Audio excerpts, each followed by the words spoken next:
Raz chceli na hrade prespať dvaja bratia. Boli to brigádnici, ktorí sa podieľali na oprave zrúcanín. Nechceli zísť dolu do dediny k ostatným. Túžili po romantickej noci v zrúcaninách hradu.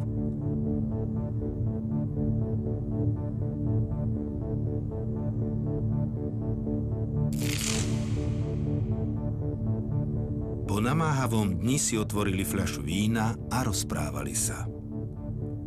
Žiadneho temného rytiera ani legendárneho hada sa nebáli, ale aj tak im nebolo všetko jedno. Sami v ruinách hradu, ktorý si pamätal udalosti staré stovky rokov. Snažili sa preto zabaviť.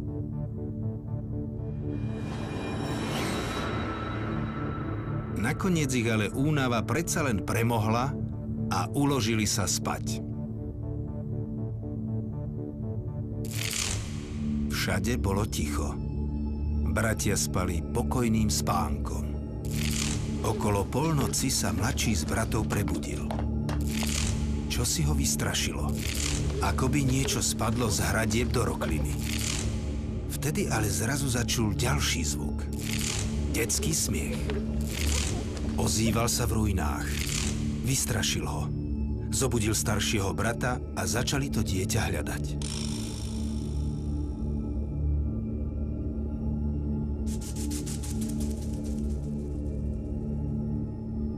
Kráčali s rúcaninou za detským chichotom. Neverili tomu, čo počuli na vlastné uši. Naozaj to bol detský smiech. Kde ale to dieťa môže byť? A kde sa tu vôbec vzalo?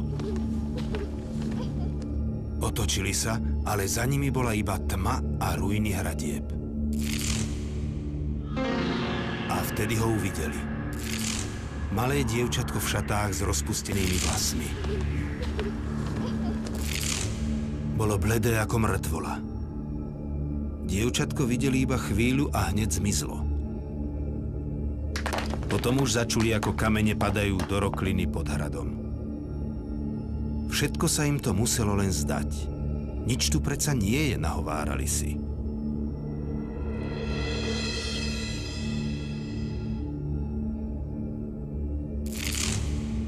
Nakoniec sa vrátili a celú noc sedeli ticho vedľa seba. Báli sa zaspať. Obaja mali pocit, ako by sa to tajomné dievčatko na nich celú noc dívalo. Obaja brigádnici na druhý deň ráno odišli. Keď schádzali z kopca, cítili, že sa za nimi niekto díva.